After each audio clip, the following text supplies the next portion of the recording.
우리 지난 시간 우리는 예루살렘에서 파견된 제사장들과 레위인들 앞에서 요한이 어떻게 말합니까? 자신을 광야에서 외치는 자의 소리다 라고 말하였습니다. 이러한 세례 요한의 철저한 겸손과 신앙의 고백을 우리가 함께 묵상했습니다. 그런데 그 당당하고 겸손한 그 외침에는 당시 유대교에서 가장 지적이고 엄격하게 율법을 수호한다던, 그렇게 자부하던 바리새인들이 있었다라는 것이죠. 그러니까 그러한 전통이요, 자신들의 그 율법의 엄숙함으로 서 있는 자들, 그들을 향해서 나는 광야에 외치는 자의 소리일 뿐이다, 이렇게 얘기했던 것입니다. 그들은 요한의 사역을 두고서 어떻게 합니까? 아무것도 아니라 라고 하니까 그냥 소리라 라고 하니까 이제 그때부터 자신들의 기득권과 정치적, 종교적 잣대로 가지고 평가하기 시작합니다. 내가 무슨 자격으로 세례를 주느냐라며 아주 날카롭고 공격적인 질문을 던졌죠. 그들은 메시아를 가장 열정적으로 기다린다고 자부했지만 정작 영적 무지와 형식주의에 눈이 멀어서 자기들 바로 곁에 서 계신 참 메시아 예수 그리스도를 전혀 알아보지 못했다는 것을 말씀드렸습니다. 그러나 세례 요한은 그들이 본질을 벗어난 종교적 질문에 휘둘리지 않고 모든 시선을 오히려 복음의 핵심이자 유일한 실체이신 예수 그리스도께로 정확하게 연결시켜주고 있습니다. 그래서 오늘 본문 29절은 이러한 내용 뒤에 이러한 첫째 날 이후로 29절에 이튿날, 첫째 날의 논쟁, 너가 누구냐, 너는 무슨 자격으로 그 일을 하느냐 라는 비판과 논쟁과 공격 후에 이튿날이라는 선명한 단어로 오늘 말씀은 시작하고 있습니다. 그래서 바리새인들과의 치열했던 종교적 논쟁의 첫째 날이 지나고 드디어 둘째 날에 새로운 아침이 밝은 것입니다. 첫째 날에는 사역이 종교 지도자들의 영적 무지를 폭로하고 요한 자신은 그리스도가 아님을 밝히는 사역이었다면, 둘째 날인 오늘 본문은 이 땅에 인간의 몸을 입고 찾아오신 예수님이 과연 누구이신지, 이 복음의 핵심을 온 천하에 드러내는 인류 역사상 가장 위대하고 장엄한 선포의 장으로 기록되고 있습니다. 오늘 선포되는 하나님의 말씀을 통해 종교적 형식에 갇혀 있던 우리의 감겨진 영적인 눈이 번쩍하고 뜨이시기를 바랍니다. 그리고 우리 삶의 자리에 이미 찾아와 계신 참된 실체이신 주님을 뜨겁게 만나는 은혜의 시간이 다 되시기를 주님의 이름으로 간절히 축원드립니다. 첫 번째 29절부터 31절의 말씀을 통해서 세상 죄를 지고 가는 하나님의 어린 양을 발견합니다. 바리새인들과의 대화가 끝난 이튿날, 요한은 예수께서 자기에게 나아오시는 모습을 똑똑히 보았습니다. 그 순간 요한은 성령의 감동을 따라 구약 성경 수천 년의 역사를 단 한 문장으로 요약하는 위대한 복음의 진리를 외칩니다. 우리 함께 본문 29절을 함께 믿음으로 읽어보도록 하겠습니다. 이튿날 요한이 예수께서 자기에게 나오심을 보고 이르되 보라, 세상 죄를 지고 가는 하나님의 어린 양이로다. 아멘.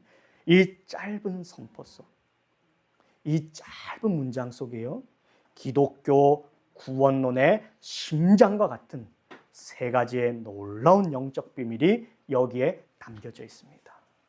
첫 번째는 예수님은 구속의 원형이시다는 것입니다. 예수님만이 유일한 우리의 구원주라는 것입니다. 믿으시길 바랍니다. 유대인들에게 어린 양은요, 눈을 감고도 떠올릴 수 있는 가장 친숙한 제물이었습니다. 그들은 애굽의 무서운 심판과 종살이에서 구원받았던 유월절 밤에 문설주에 흘려진 어린 양의 피를 알고 있었습니다. 또한 매일 아침과 저녁으로 예루살렘 성전에서 번제로 드려지던 수많은 어린 양의 죽음을 보며 자랐습니다. 요한은 지금 눈앞에 걸어오시는 예수님이 바로 그 구약의 유월절 어린 양과 성전 제사의 참된 실체이심을 지금 선포하고 있는 것입니다. 구약의 율법으로, 제사법으로 구약에서 상징하고 있었던 그 메시아, 바로 그 어린 양, 유월절의 어린 양, 성전 제사의 그 상징이 누구라고요? 바로 눈앞에 계신 예수 그리스도시다. 그분이 진짜다. 이분이 바로 그 어린 양이시요, 성전 되시는 분이시다 라고 우리 가운데 말씀해 주고 있는 것입니다. 존 칼빈 목사님은 이 부분을 주석하면서 어린 양이라는 표현은 그리스도께서 친히 자신을 죽음의 제물로 내어주심으로써 하나님의 진노 아래에 있던 우리를 하나님과 완전히 화목하게 하시는 유일한 대속물이 되셨음을 강조한 것이라고 해석해 왔습니다. 뭐라고요? 대속물인데, 대속은 뭐예요? 대신 우리를 속죄하기 위한 제물이란 말입니다. 그런데 대속물이 있는데 우리의 죄를 대신할 수 있는 것이 이 땅에 있습니까? 없습니까? 없습니다. 우리의 죄를 대신하여 죽어줄 수 있는 완전히 선하고 완전히 거룩한 죄가 없는 자가 이 땅에 있습니까? 없습니까? 아담의 후손으로는 없습니다. 아담과 하와의 범죄 이후로 아담으로부터 그 모든 족속은, 그 후손들은 아담으로부터 죄인 되었습니다. 그래서 죄인 되는 겁니다. 다 죄인입니다. 없습니다. 그래서 누가 오시는 거예요? 예수님이 오시는 것입니다. 둘째 아담으로서. 첫째 아담으로 나면 다 죄인 되는 것입니다.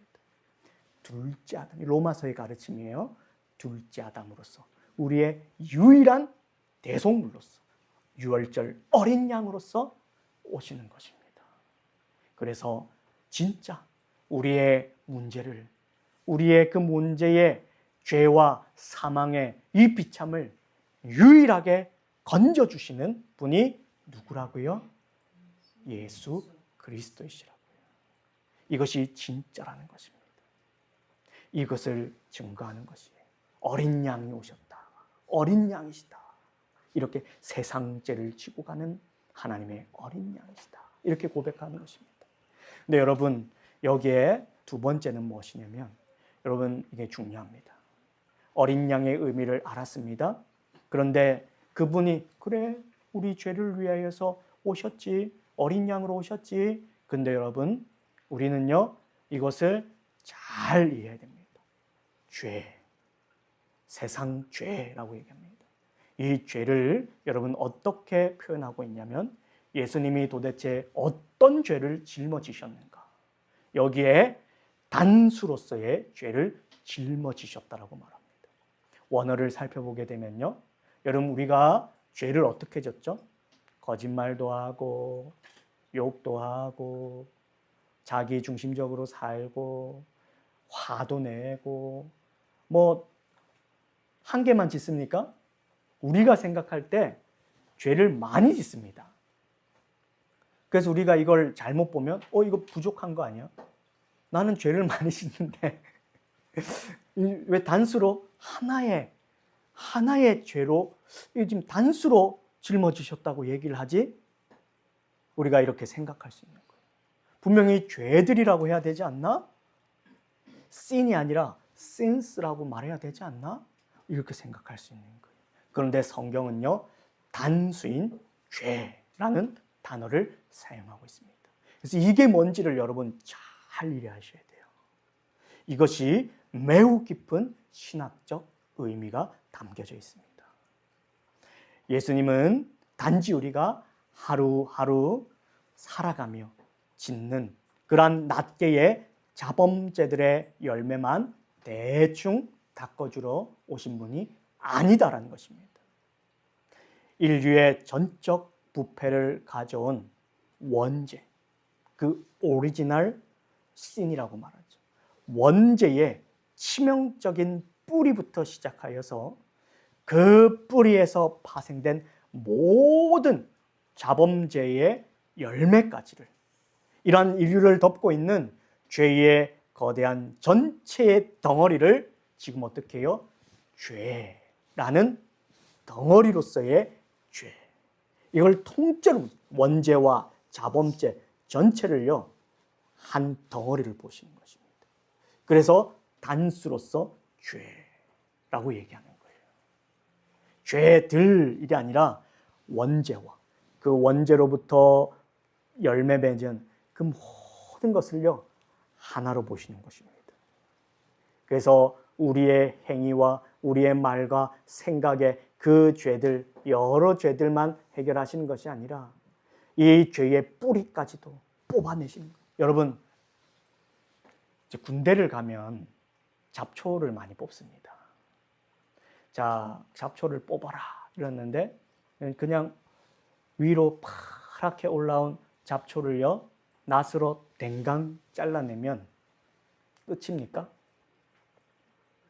어느 순간 보면 또 파랗게, 아니 더 높이 올라요. 이게 우리의 죄입니다. 그것을 해결하는 방법은 뭐예요? 뿌리채 도려내야 되는 거예요. 하나로서. 그냥 여러 개 이렇게 파랗게 있는 잎사귀들만 더럽다고 잘라내면 정리가 안 됩니다. 뿌리부터 그 줄기까지, 열매까지 다 모조리 착 도려내야 돼요. 그럼 어떻게 해야 돼요? 그게 완전히 도말되는 겁니다. 없어지는 겁니다. 예수님이 이것을 말하는 거예요. 죄. 그래서 세상 죄를 얘기하는 겁니다. 그래서 바리새인들은 낱개의 행위적 죄에만 집착했습니다. 바리새인들은요, 손을 씻었니, 뭘 먹었니, 안 먹었니, 주일날에 얼만큼 움직였니, 안 움직였니, 일을 했니, 안 했니, 이러면서 율법적으로요, 낱개 개개 하나하나의 죄를 통해서 이걸 했고 안 했고를 따지면서 내가 더 거룩하네, 네가 죄인이네, 이러면서 어떻게 해요? 상대적 우월감으로써 율법주의로 그들은 자신들의 정치적, 종교적 지위를 지켜왔습니다. 율법주의. 로마 가톨릭도 어떻게 합니까? 교황을 중심으로 해서 자신들의 어떤 특정 율법만을 견고하게 해서, 그게 뭐예요? 결혼과 돈에 대한 것입니다. 얼마 전에 기사가 났는데 기독교인들이 왜 가톨릭 교인들보다, 그러니까 개신교 성도들이 왜 가톨릭 교인들보다 더 부자인가? 잘 사는가? 이런 조사를 했다고 그래요. 근데 실제 유럽에 기독교인들이 더 잘 살았대요. 잘 살고 있고. 그 왜 그런지 아십니까? 물질과 결혼, 그러니까 가정에 대한 인식이 굉장한 밀접한 관련이 있습니다. 종교에 따라서 돈을 어떻게 취급할 것인가, 문화를 어떻게 취급할 것인가, 정치를 어떻게 취급할 것인가, 이런 것이 다 갈라지게 됩니다. 로마 가톨릭이었을 때 어떻게 봅니까? 천한 것, 더러운 것, 죄라고 취급합니다. 개혁주의 기독교는 어떻게 취급합니까? 거기로부터 선악을 구별하지 않습니다. 이걸 아디오포라라고 얘기합니다. 중립적으로 봐요. 그게 악한 게 아니에요. 사람의 본성이, 사람의 마음이 악한 겁니다. 돈이 많고 적음으로 죄인이 되고 의인이 되는 게 아닙니다. 종교적 열심과 봉사가 많고 적음으로 의인이 되고 죄인이 되는 것이 아닙니다. 사람의 본성은 전적으로 부패한 것입니다. 그러니까 돈을 어떻게 돼요? 8계명을 따라서 도둑질하지 말고 열심히 수고해라고 얘기하는 거예요. 성실하고 정직하고 진실되게 하나님 앞에 기도하면서 일하고 노동하면 그 돈은 뭐예요? 정당한 것입니다. 그래서 종교개혁은 이것을 가르쳐 준 거예요. 가정은 더러운 것이 아니다. 결혼은 더러운 것이 아니다. 그것은 다 하나님의 뜻 안에서 선한 것이 될 수 있다. 성은 더러운 것이 아니다. 부부간의 성은 어떠한 것인지 폭력적인 것이 아니라면 그것은 선한 것이다. 아름다운 것이다. 그러면서 가정을 지켜주고 물질도요. 세상에서 일하는 것은 하나님의 소명으로서 중요하다. 근데 여러분 오늘날 직업 소명이 깨어지고 있습니다. 얼마 전에 우리는 몇 주간 계속해서 삼성 노조와 관련된 기사를 많이 봤습니다. 온 국민이 분노하면서 온 국민이 여기에 대해서 말하고 있는데 여러분 제가 여기에 대해서 그러니까 이제는 극적으로 타협됐습니다. 근데 지금 어떤 뉴스가 다시 나옵니까? 나는 성과금 누구는 6억 받는데 나는 600만 원밖에 못 받는다면서 나는 어디 가서 삼성맨이라고 말도 하지 못한다. 여러분 이게 신앙이 없는 자의 인생입니다. 성과금 많이 받으면 좋은 겁니까? 성과금 작게 맞으면 부끄러운 겁니까? 오늘날 사회가 이런 사회가 됐습니다. 돈의 노예가 된 거예요. 돈이 자랑이 된 겁니다. 뭘 잊어버려서요? 직업 소명을 하나님으로부터 잃어버렸기 때문입니다. 여러분 이 땅에 어떤 직업이든지 합법적이고 옳은 것이라면 하나님 보시기에 그 모든 직업은 소중한 것입니다. 여러분 거리에 청소부가 없다면 유치원 선생님이 없다면 간호사들이 없다면 그래서 여러분 좋은 사회가 되는 것은요. 특별히 기독교인들은요. 이 세상의 인식을 때려 부숴야 됩니다. 어떤 누구든지 사람의 존엄성과 그 인격을 회복해 줘야 되고요. 그래서 존재 가치는 직업이나 그의 옷이나 차로부터 나온 게 아닙니다. 집으로부터 나온 게 아닙니다. 어떤 사람이든지 태아든 어른이든 노인이든 누구든지 동등해야 됩니다. 인권에 있어서 그 사람의 존재 가치에 있어서는 하나님의 형상으로서의 가치로서 존중하셔야 되고요. 그 직업이 어떠하든지 여러분 예술가들은 얼마나 배가 고픕니까? 그들은 배고픔 속에서 인간의 비참함 속에서 그래도 그 일이 행복하면서 그 일을 하잖아요. 꼭 그것을 통해 좋은 작품을 내어서 그런 작가가 몇 명이 되겠습니까? 피카소나 고흐나 이런 화가들이 몇 명이 나겠습니까? 그렇다고 해서 다른 화가나 예술가들은 다 필요 없습니까? 그렇지 않습니다. 그런데 오늘날의 직업관이 어떻게 됐어요? 돈을 쫓아가기 시작하는 거예요.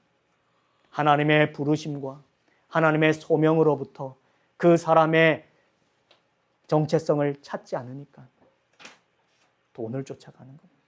사람들의 인식을 쫓아가는 겁니다. 그럴 때 사회는 어떻게 돼요?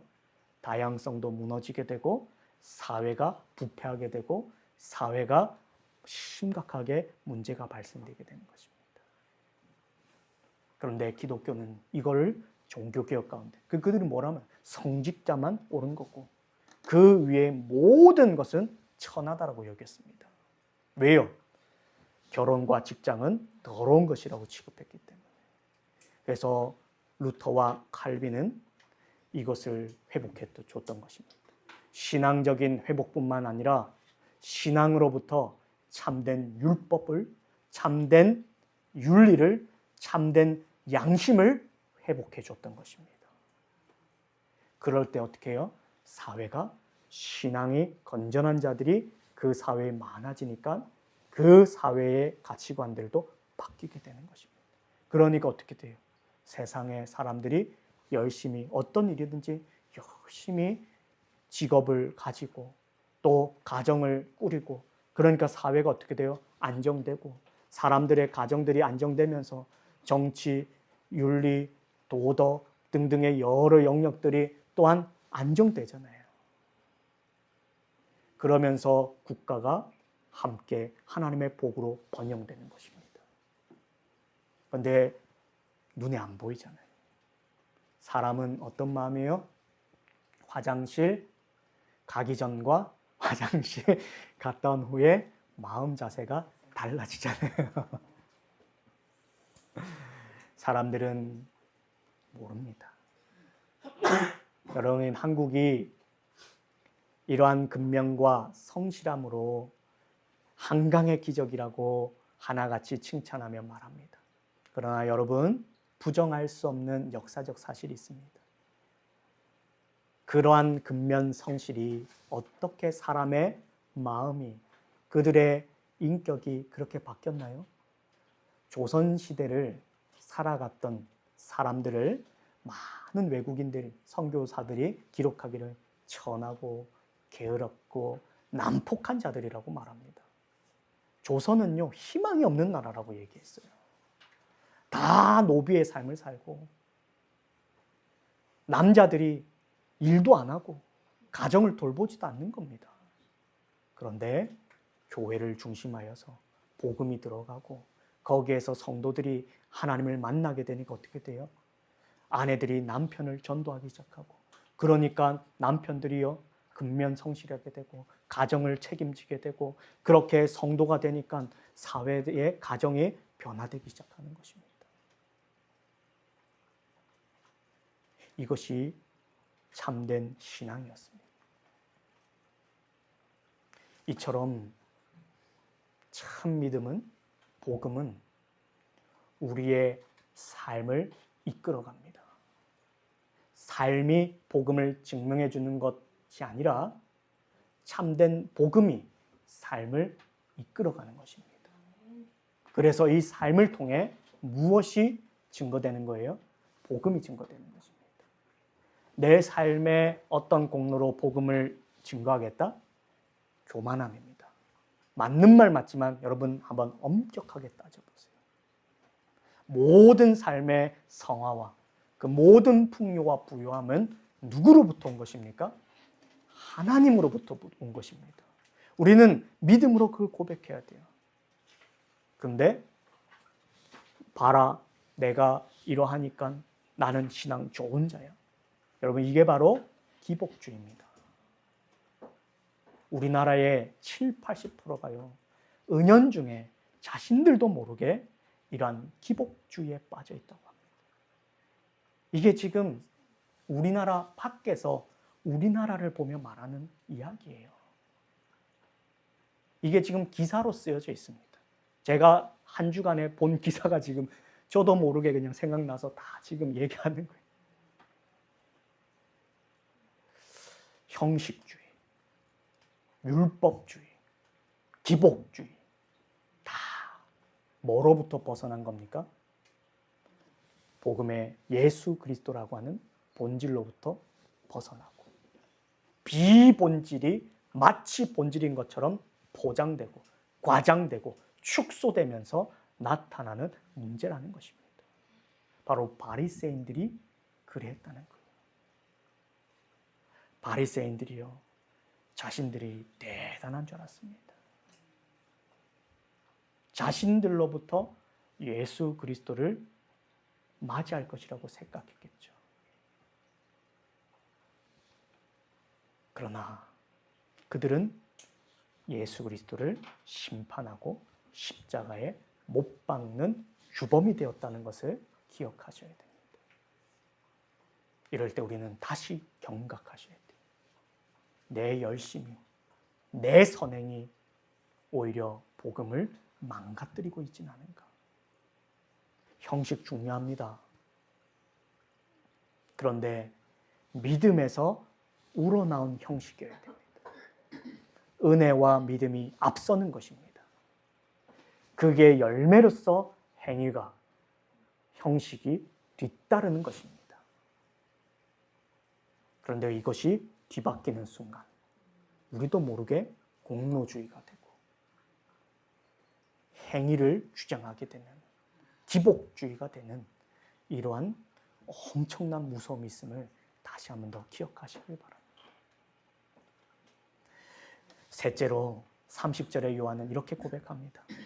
그리스도의 영원한 선제성을 고백합니다.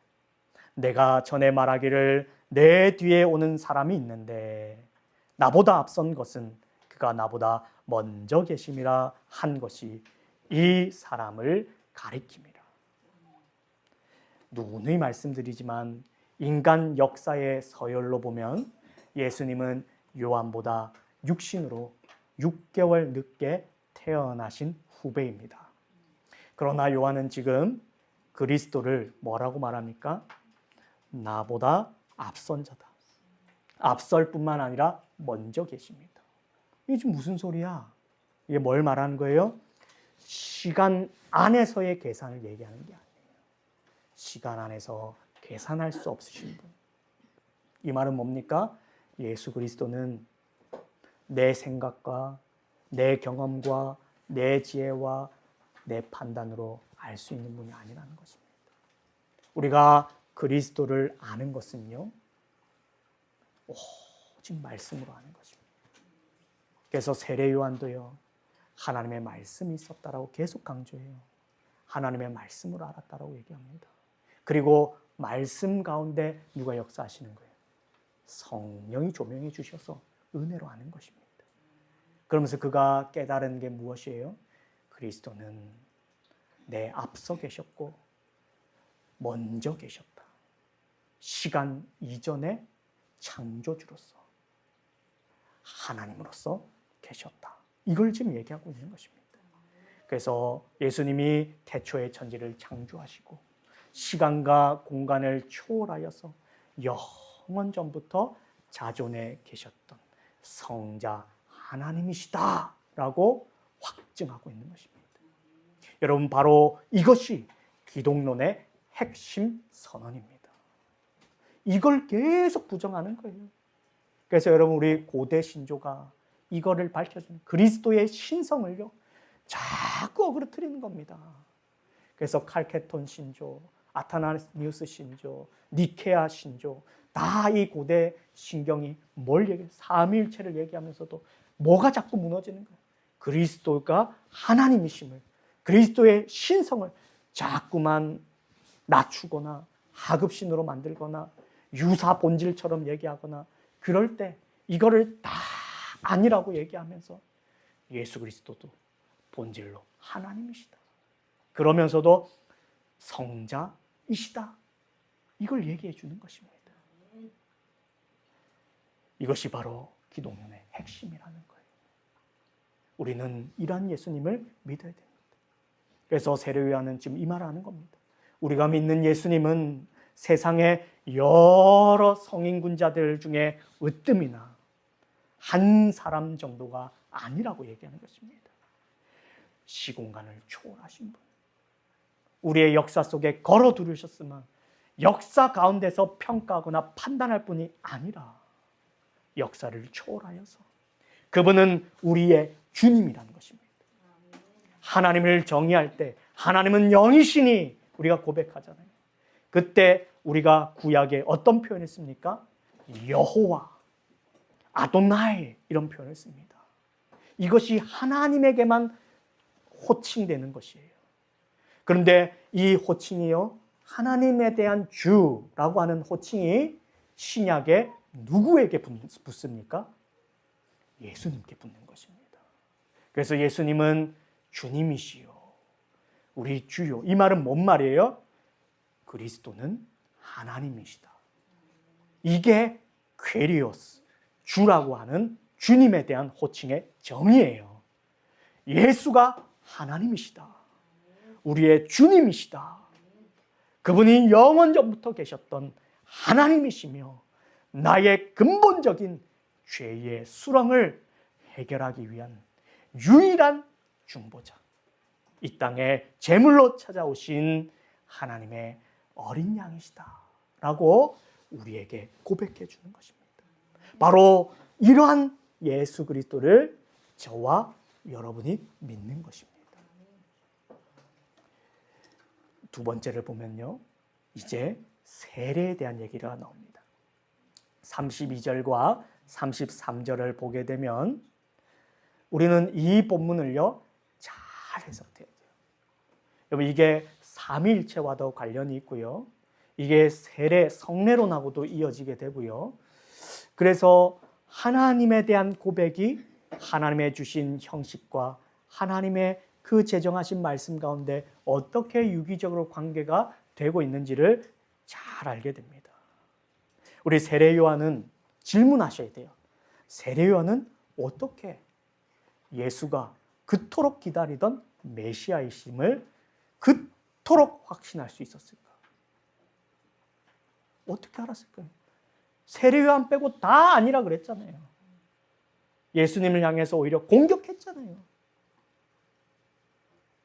아니라 그랬잖아요. 신성모독죄라고 누명 씌웠잖아요. 그런데 어떻게 세례 요한은 단번에 예수님이 우리의 메시아임을 알았을까? 요한은 자신의 인간적인 지식이나 사적인 직감이 아니었습니다. 분명히 성경은 말합니다. 성령의 분명한 증언이 있었다. 거기에는 앞서서 하나님의 계시가 있었기 때문이라고 말합니다. 여러분, 이것이 우리 신앙 형성 원리입니다. 신앙은, 참된 신앙은 어떻게 형성되는가? 종교적 체험으로 되는 것이 아니고 내 감정으로만 되는 것이 아니라 정확하게 하나님의 말씀을 믿음으로 성경의 계시를 따라서. 그러면 그 말씀에 누가 역사하십니까? 성령이 조명하여 주시는 것입니다. 그래서 형식 원리로서의 성경, 계시, 실질 원리로서의 성령이 함께 작용하면서 우리가 말씀을 믿음으로 성령의 은혜로 믿게 되는 것이에요. 말씀 없이 성령 없습니다. 우리 근데 자꾸 착각해요. 왜냐면 이게 신비주의입니다. 말씀을 강요하는 것 같고 강조하는 것 같고 하나님의 말씀이라고 신구약 성경을 강조하는데 어디서 우리의 신앙과 은혜를 찾고 있습니까? 우리의 기도나 그래서 특별히 특세 이런 데서 뭔가 찾으려고 하죠. 물론 중요하죠. 그 왜 하는 겁니까? 하나님의 약속하신 말씀과 하나님의 은혜 가운데 회복되는 거지. 거기에 참여하는 날수나 시간이나 거기에 어떤 우리의 행위가 되는 것이 아닙니다. 하나님이 우리의 정성을 보면서 하나님이 마음을 돌이키셔서 하나님의 뜻을 돌이키시는 분이 아닙니다. 우리는 조금도 하나님의 의지나 하나님의 뜻을 바꿔낼 수 있는 존재가 아닙니다. 반대로 생각하셔야죠. 여러분, 히스기야가 기도를 열심히 해서 15년의 삶이 연장되었습니까? 아니에요. 하나님의 뜻은 본래 히스기야를 더 살도록 하시기 위함이었습니다. 하나님 중심으로 읽으셔야죠. 그런데 우리는 자꾸 나의 욕망과 나의 어떠한 공로로서 말씀을 거꾸로 봅니다. 죄의 본성이 있어서 그래요. 내가 하나님을 어떻게 할 수 있다라고 착각합니다. 그것은 여러분 참신앙이 아닙니다. 성경을 다시 보세요. 다시 엎드리세요. 하나님의 말씀이 성령의 내적 조명하심 속에 우리의 신앙이 어떻게 형성되어 왔는지를 다시 보세요. 하나님 중심으로 보도록 엎드리세요. 겸손해지세요. 여러분, 목사여도요, 성경 보기 힘듭니다. 더 신앙이 깊어질수록요, 말씀 보는 것이 쉽지 않음을 다시 고백합니다. 여러분, 목사니까 뭐 더 많이 읽고 하겠지. 아니요. 그런 매너리즘에 더 빠지기 쉬운 자리가 목사의 자리입니다. 목사든 어린아이든 연약하든 넘쳐나든 우리는 항상 이 계시와 성령이라고 하는 신앙 형성 원리를 늘 기억하시오. 이게 여러분 웨스트민스터 신앙고백서 제1항의 성경론에 우리의 신앙이 어떻게 형성되는가라는 것의 마지막을 이렇게 얘기해 주고 있습니다. 성령의 내적 조명으로 된다. 성경만 있으면 되냐? 아니요. 성령의 내적 조명으로 된다. 그러면 성령의 내적 조명이 어떻게 되냐? 성경으로 된다. 그래서 이게요, 같이 이렇게 계속 작용하는 겁니다. 어느 한쪽도 포기해서는 안 돼요. 그런데 우리는 자꾸만 포기합니다. 한쪽만 봅니다. 그런데 세례 요한이 뭐라 합니까? 내가 예수 그리스도를 분명하게 알 수 있었던 것은 하나님의 계시가 있었고 성령의 역사가 있어서 내가 분명하게 고백할 수 있었다. 저와 여러분이 예수 그리스도를 믿고 입술로 시인하여 고백하는 것은요, 내 지혜나 내 능력이나 내 뜻이 아닙니다. 분명히 내가 한 거죠. 내 의지를 가졌습니다. 내가 분명하게 이성적으로 보았고 알았습니다. 내가 거기에 행동으로 고백했습니다. 그런데 이것은 성령의 내주 가운데 된 것입니다. 하나님의 더 앞서선 하나님의 작정하심 가운데서 나타난 것입니다. 은혜로 된 것입니다. 그래서 항상 은혜로 우리의 신앙을 바라보셔야 돼요. 그러면서 32절과 33절을 여러분 잘 보셔야 됩니다. 여기에 한국 교회가 갈라지고 나누어집니다. 요한이 또 증거하여 가로되 내가 보매 성령이 비둘기같이 하늘로서 내려와서 그의 위에 머물렀더라. 나도 그를 알지 못하였으나 나를 보내어 물로 세례를 주라 하신 그이가 나에게 말씀하시되 성령이 내려서 누구 위에든지 머무는 것을 보거든 그가 곧 성령으로 세례 주는 이인 줄 알라 하셨기에. 여기에 말씀으로 하신 게 다 나오죠. 그리고 성령의 역사하심을 안 겁니다. 말씀대로 된 것을 보면서 계시와 성령으로 요한이 안 것이죠. 근데 여러분 여기에서 한 가지 중요한 교리를 분명히 짚고 넘어가야 되는 중요한 것이 있습니다. 여기에 우리는 아주 심각한 교리적 오해를 지금 바로 잡아야 됩니다. 오늘날 많은 성도가요, 그리고 잘못된 가르침을 전하는 이들이 어떻게 말합니까? 물 세례와 성령 세례 혹은 불 세례를 자꾸만 이야기합니다. 성경에 분명히 물 세례, 성령 세례, 불 세례 얘기가 되고 있죠. 여러분 이게 뭔지를 이해하셔야 돼요. 정립하셔야 돼요. 분명히 물 세례와 불 세례는 구별됩니다. 그런데 여러분 이게 두 개입니까? 한 개입니까? 여기에서 교파가 갈라지는 겁니다. 그렇죠. 하나입니다.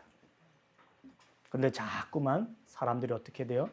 물 세례, 불 세례, 성령 세례 이러면서 세례가 마치 여러 개인 것처럼 나눠요.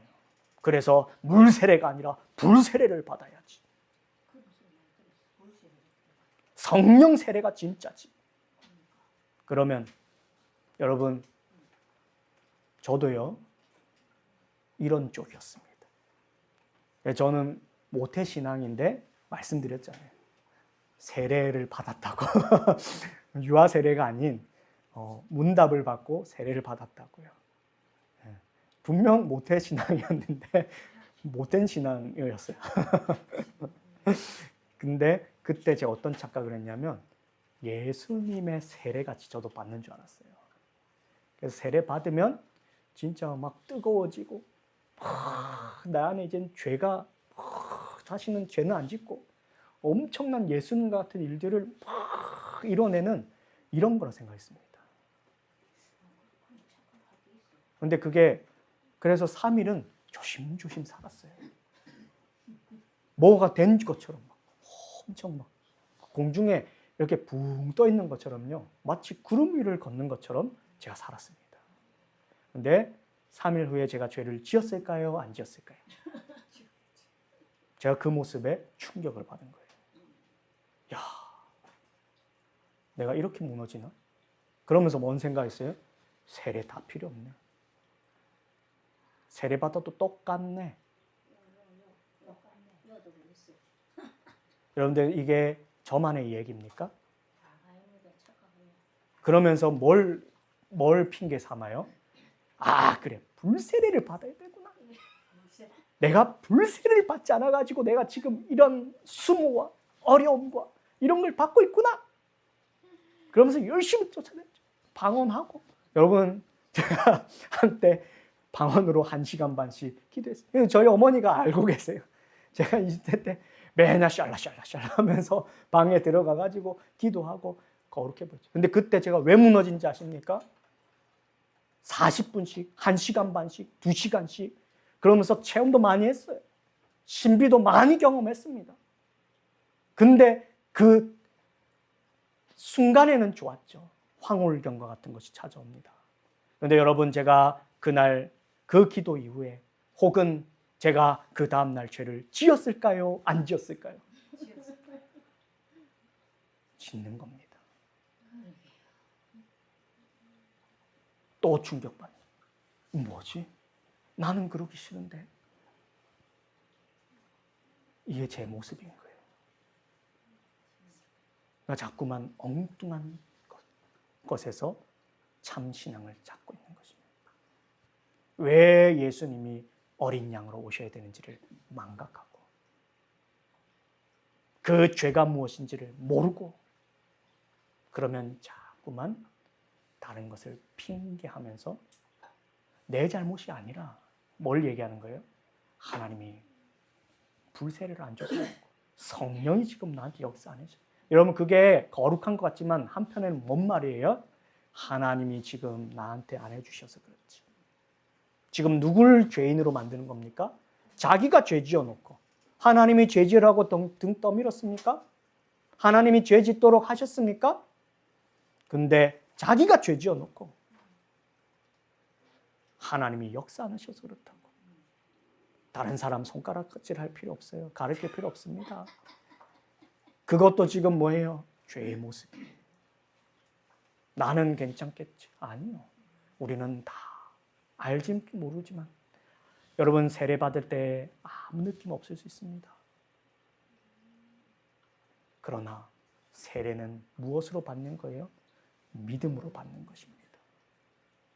그래서 물세례는 외적 표지를 얘기하는 거예요.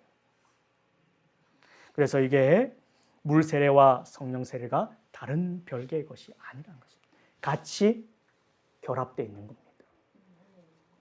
물로 세례를 베풀 때 여기에 믿음으로 참여하게 될 때 어떤 역사가 일어나요?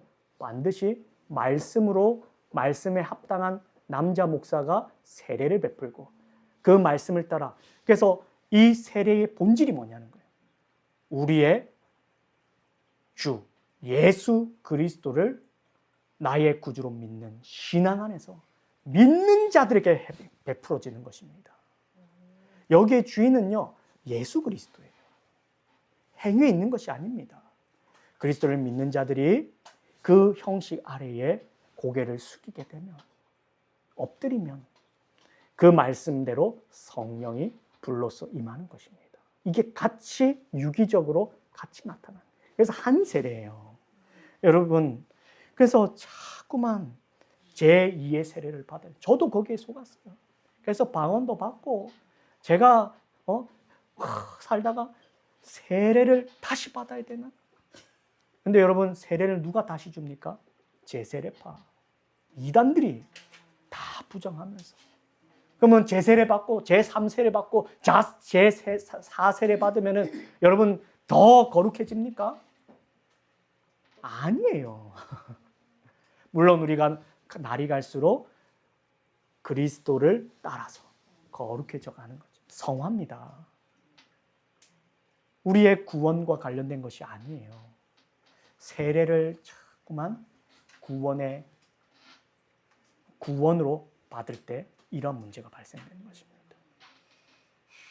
그럼 어떻게 돼요? 분명히 말씀을 따라서 성부, 성자, 성령으로 세례를 주었고 합당한 목사에 의해서 베풀어졌습니다. 그가 알든 못하든 느꼈든 안 느꼈든 말씀대로 주어졌고 그가 아멘이라고 믿음으로 믿고자 하여서 엎드려 받았습니다. 그러면 그 위에 성부, 성자, 성령 삼위일체의 이름으로 주어졌기 때문에 또 그가 믿음으로 고개 숙였기 때문에 그것을 존중하는 것입니다.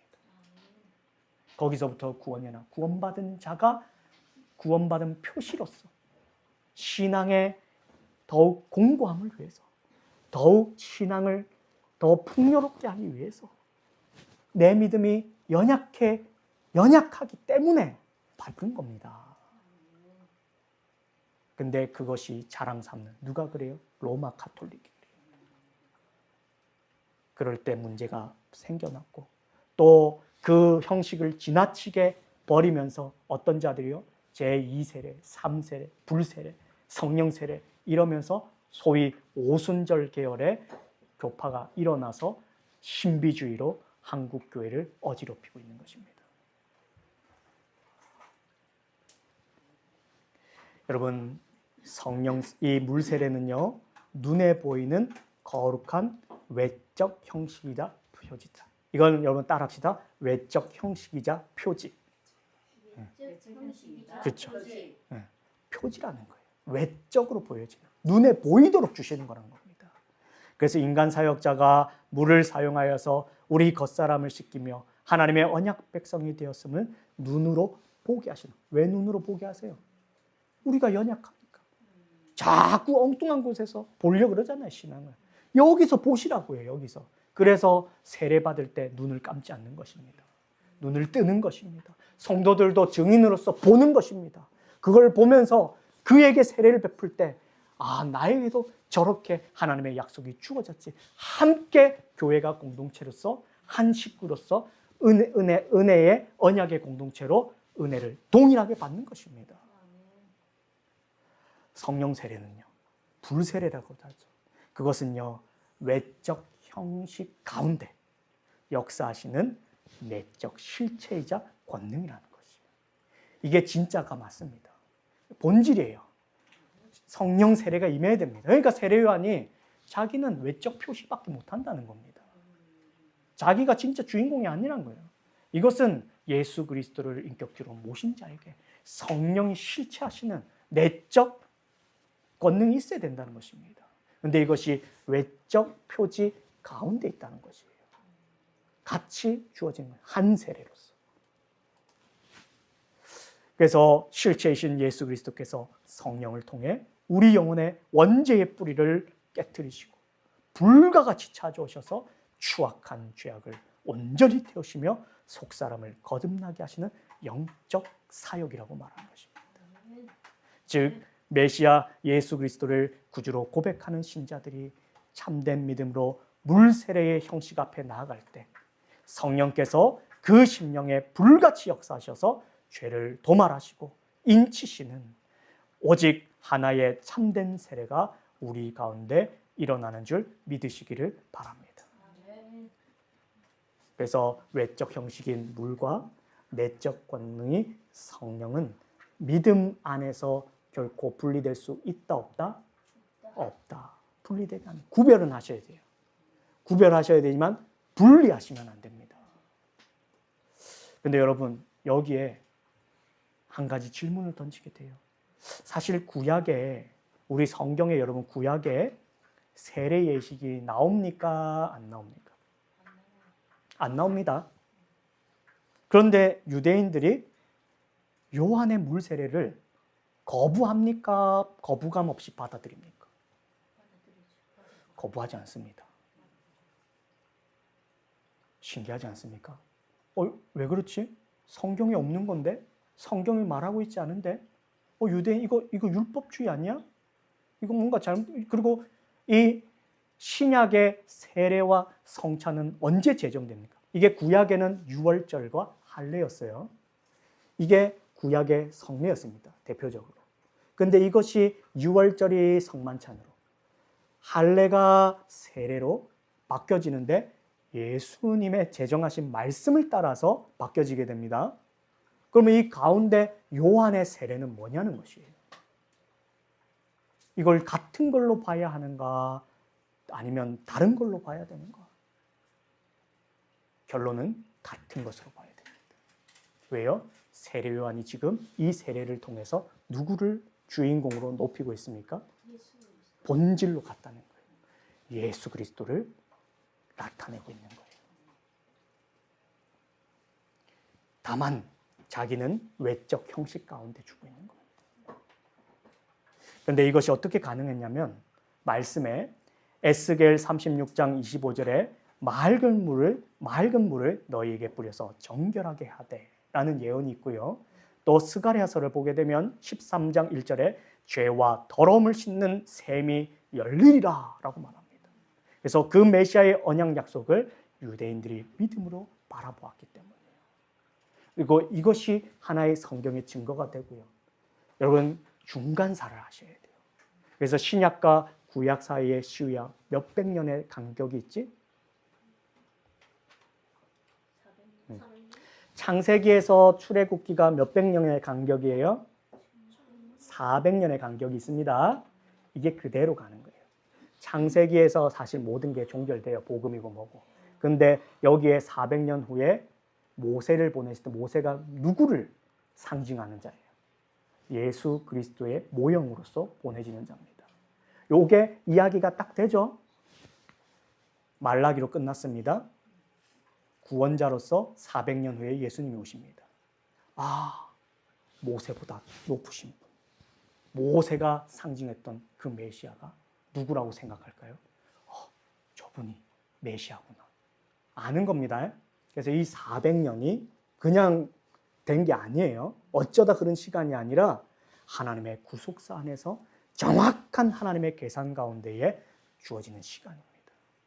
그런데 여러분 이 중간사를 보게 되면 이 세례가요 어떻게 되어졌냐? 유대인들에게 주지 않았습니다. 유대인은 세례받지 않아요. 개종하는 자. 이방인들이 받던 것이 세례였습니다. 그러니까 지금 왜 조사 나온 거예요? 유대인한테는 원래 물세례를 주지 않습니다. 이방인에게 줬던 거예요. 개종하는 자. 야, 너 그동안 죄로 살았지? 너 더러웠지? 율법도 안 지켰지? 그러니까 너 물로 깨끗이 씻는다고 이 상징의 도구를 통해서 너 이제 깨끗해졌다? 너 이제 유대교로서 살아가라? 이렇게 줬던 겁니다. 그런데 지금 여러분 오늘날 세례 요한의 시대에 오면서 이게 뒤집어지는 겁니다. 왜요? 유대인과 같은 취급을 하는 거예요. 유대인들에게 이방인과 같은 취급을 하는 겁니다. 지금 세례 요한. 세례 요한이 왜 물세례를 그들에게 이야기하냐면 그들의 바로 이러한 형식주의, 율법주의, 권위주의, 그들의 복음의 본질로부터 벗어난 그 가짜 신앙을 그들이 짚고 있는 거예요. 왜요? 그들은 어떤 신앙을 가졌습니까? 아브라함의 자손이면 다 구원받는다는 잘못된 생각을 가졌어요. 민족주의, 유대주의 안에서 자신은 아브라함의 혈통이고 아브라함의 자손으로 났기 때문에 구원받는다는 착각을 한 겁니다. 이럴 때 세례 요한이 잘못됐어. 너 물세례로서 너의 그동안의 지식, 너의 자랑, 너의 행위 다 물로 씻고 오직 예수 그리스도의 은혜 앞에 엎드려라라고 지금 세례 요한이 복음을 선포하는 거예요. 이거 궁금하지 않으셨습니까? 저는 이게 설교를 준비하면서 궁금한 거예요. 이 세례는 도대체 뭐지? 구약의 선지자인데 왜 신약의 세례와 똑같은 성례를 베풀고 있지? 그런데 칼빈도 동일한 것이다. 이러한 역사와 이러한 맥락과 이러한 말씀을 종합해 봐야지만 이해가 되는 것입니다. 그러면서 예수 그리스도로 이 세례를 통해 예수 그리스도로 우리를 나아가게 하는 거예요. 세례의 목적은 여러분 세례 받는 것으로 예수님께로 도착한 게 아닙니다. 세례를 받음으로써 우리가 비로소 어떻게 된 거예요? 그리스도와 함께 동행하고 걸어가고 나아가는 은혜가 시작되는 겁니다. 이걸 위해서 주는 거예요. 그런데 이들은 자꾸만 또 세례를 종착역으로 착각하는 겁니다. 이제 거의 마무리가 다 됐어요. 한 구절 남았습니다. 여러분 34절. 34절에 이제 세례 요한이 이러한 모든 것을 이야기하고 나서 우리의 위대한 증언으로 이렇게 얘기합니다. 이제 클라이맥스에 도달하면서 예수님을 이렇게 고백하는 거예요. 내가 보고 그가 하나님의 아들이심을 증거하였노라. 세례 요한이 하나님의 아들이라고 비로소 증거해주고 있는 것입니다. 요한은 예수님을 단순히 도덕적인 스승이나 훌륭한 선지자 중 한 사람으로 소개하는 것이 아닙니다. 그분은 본질과 영광과 권능에 있어서 성부 하나님과 완전히 동등하신 하나님의 아들이라고 증언해주고 있는 것입니다. 그리고 이 위대한 증언은 요한이 사적으로 꾸며낸 이야기가 아니라 하늘의 문이 열리고 성령의 임재를 내가 직접 눈으로 보고 귀로 들은 신적 확신에 근거한 절대적인 선포인 것을 성경을 통해서 고백해주고 있는 것이죠. 요한 개인의 것이 아니라 눈으로 보고 귀로 들은 것을 그가 기록하여서 우리에게도 동일한 믿음과 동일한 은혜로서 예수님을 믿도록 하기 위한 것입니다. 여러분, 이제 결론을 맺겠습니다. 우리는 세례 요한을 통해 이 복음을, 또 요한을 통해서 복음을 배워오고 있습니다. 우리는 이제 복음의 서막 앞에 비로소 서게 됐습니다. 이 복음의 서막 앞에서 우리는 어떻게 살아야 합니까? 세 가지를 말씀드립니다. 첫째, 우리의 시선을 나의 연약함이 아니라 하나님의 어린 양께 고정하십시오. 왜요? 요한이 분명하게 말합니다. 보라! 우리에게 누구를 보라고 말합니까? 예수 그리스도를 보라고 외쳤습니다. 그래서 복음은요, 나 자신을 바라보는 것이 아닙니다. 내 죄를 대신 지고 가신 예수 그리스도를 바라보는 것입니다. 그래서 한 주간도 내가 보일 때 많을 거예요. 살아가면서 역겨움들이 많이 올라올 겁니다. 그런데 그럴 때마다 여러분, 무릎을 꿇고 눈을 하늘로 들어 예수 그리스도를 바라보시는 저와 여러분 되시기를 주님의 이름으로 부탁드립니다. 둘째는 내 안에 이미 성령으로 역사하시는 단 하나의 참된 세례를 신뢰하십시오. 여러분, 세례는 몇 번 받는 겁니까? 한 번 받는 겁니다. 그걸로 충분하다는 거예요. 예수 그리스도를 내가 믿는 건데 여러분, 왜 한 번으로 충분합니까? 분명히 내가 믿는 것 같아요. 내가 그때는 뜨거움으로 고백한 것 같아요. 그런데 때로는 우리가 차갑게 식어버릴 때가 있잖아요.